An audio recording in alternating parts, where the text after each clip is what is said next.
Now then, welcome back to the channel. I hope you're all doing well, and I hope you've all survived January relatively unscathed. Now, it can't just be me that's glad to see the back of January, because let's be honest, it's probably the worst month of the year. It just goes on and on and on. It's cold, daylight hours are short, everybody's skint, and everybody's a bit miserable. But for me personally, this January has been an absolute disaster. My Thai partner's going through a bit of a tough patch at home at the moment. And if you've been around the channel for a while, you might notice that this van's different. Because sadly, the Citroen Relay is no more. It didn't make it through January. The repair bills just kept growing and growing and growing, and it just wasn't financially viable to keep it going, so yeah. And before you ask, no, I haven't bought another van. This is a hire vehicle for works purposes, but it's nice. It's a Ford Transit Custom plug-in hybrid. And I don't mind admitting, this is the first time I've driven an EV. I feel a bit guilty in saying this, but I do quite like it. The current trip I'm on, I'm done 197.1 miles, and 67.3 miles have been run on pure electric. So the question is, would I drop 30 grand on one? No, I don't think I would. And I ain't got 30 grand, let's just make that clear.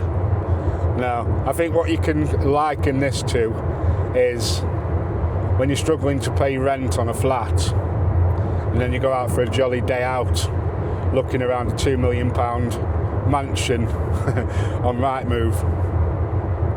We've all done it, just to be nosy and see how the other half live. And no, the van didn't make it. My finances are shot, and that's why I'm doing an overtime shift today. You know, just trying to build the bank up a bit. And I can't be the only one that's doing additional work at this time of year. Like I say, January is an absolute bonfire.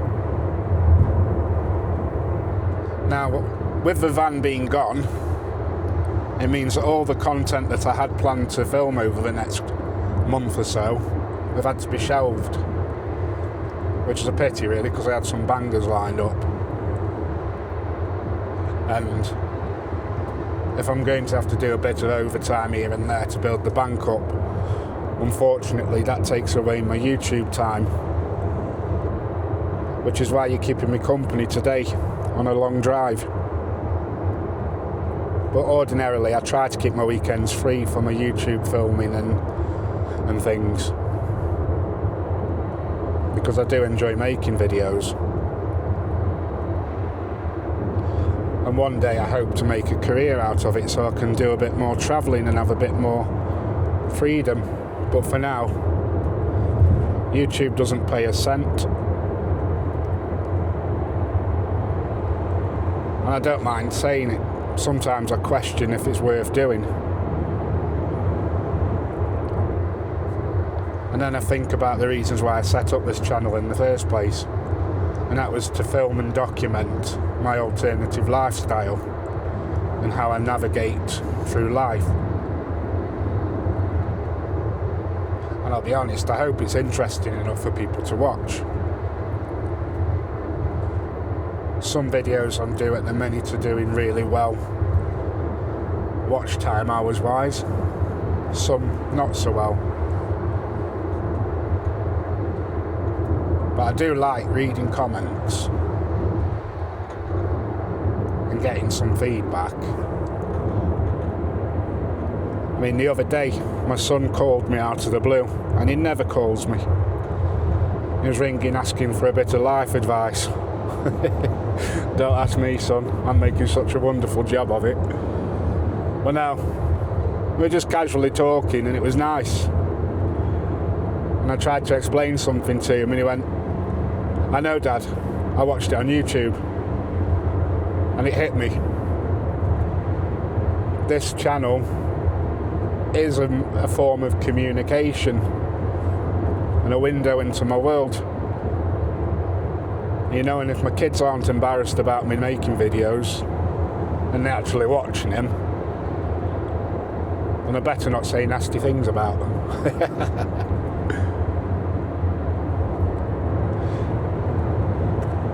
But anyway, now I'm doing van life without a van.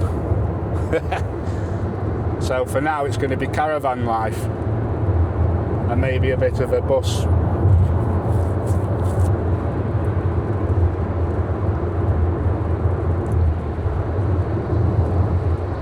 Yeah, I've got plenty of stuff coming up content wise, and that's the beauty of this channel, I suppose.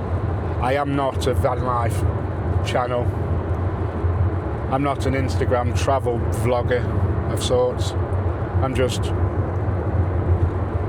me.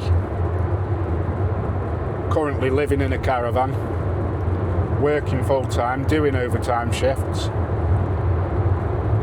supporting a good lady in Thailand, absolutely desperate to get out and live a bit more. And the best part of it is I've got the camera and you can come with me on these little journeys. At the end of the day, a van is just a tool. So the content that I'll be making won't be what I was planning to make originally, but as I said a couple of videos ago, life keeps changing shape and it's about adapting to the changes and maintaining some mobility forward. I don't have the budget to buy a van at the moment. I don't have the budget to buy a car. And I'll be quite honest with you, I'm planning to go back to Thailand at some point soon.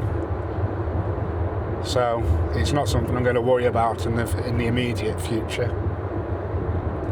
I am quite fortunate really. Where my caravan's situated at the moment is just one bus to work. And yeah, when I'm on the bus it means I have to set out 45 minutes earlier and I don't get home until 45 minutes later. So it adds about an hour and a half onto my day, which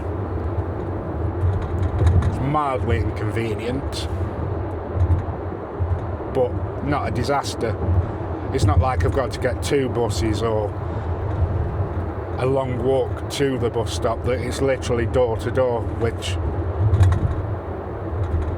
is fortunate because it wasn't planned. But again, it's just adapting.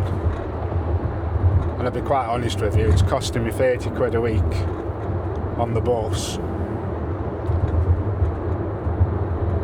So it's cheap. I did do an Uber once. I wouldn't do that again. £17. Oof. One way. And I'm also fortunate, I suppose, that with the job I do, there is the odd occasion where I can borrow the works van. So it gives me options at the moment. Every penny that I'm saving now is going towards my trip to Thailand. And I need to think long and hard about what I actually want out of a vehicle, because I've got a relatively stable base in the caravan. You know, it's dry, it's warm, I've got access to showers, wash facilities, toilets, all that sort of stuff. So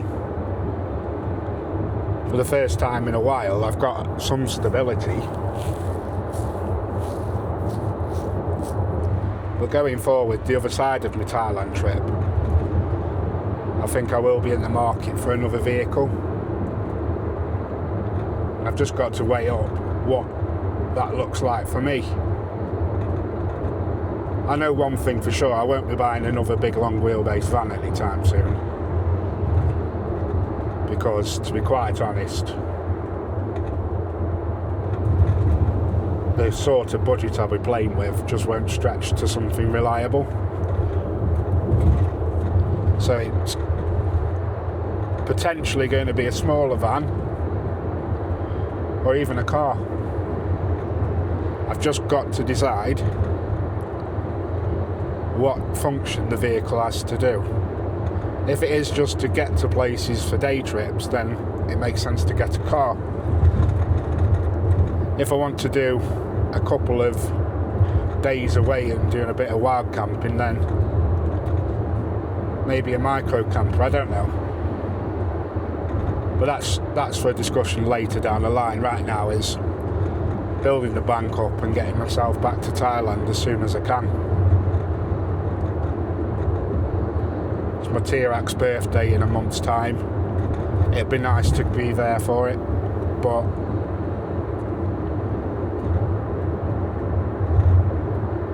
running the numbers, it looks that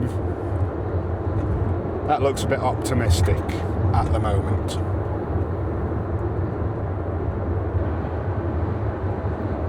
I mean, let me know what you think. What sort of vehicle should I be looking for? I'm open to suggestions. Exit at junction 26. But if I'm honest, I do quite like the idea of a mini camper. But for now, I guess you can call me Olive, because I'm on the buzzes.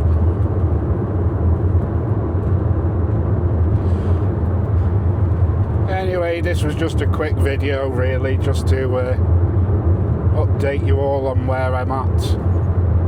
It's not particularly meant to pull in masses of views. I just wanted to add a bit of context to why some of the videos will be a little bit different for the time being. And if you're interested in following my journey and you've not already subscribed, then if you drop me a like and press subscribe, it would really help the channel out massively. Because on the analytics, 92% of viewers aren't actually subscribed. And if you've got this far into the video, then thank you so much. I really appreciate the support. And I'll see you on the next one. Ta-ra.